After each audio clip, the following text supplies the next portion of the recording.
మనిద్దరి మధ్యలో ఏ జన్మలో ఏ తీరని రుణం ఉందో, మరెందుకు ఇంతలో ఈ బంధనం ఇన్నింతలు పెరిగిందో.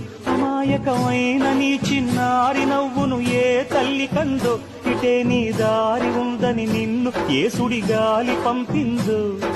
పాపం పుణ్యం దేవుడికెరుక, పేదకు దొరికిన బంగారు కణిక, పాలు వెన్నా లేవని అనక ప్రేమను తాగి తెరగవె చిలక.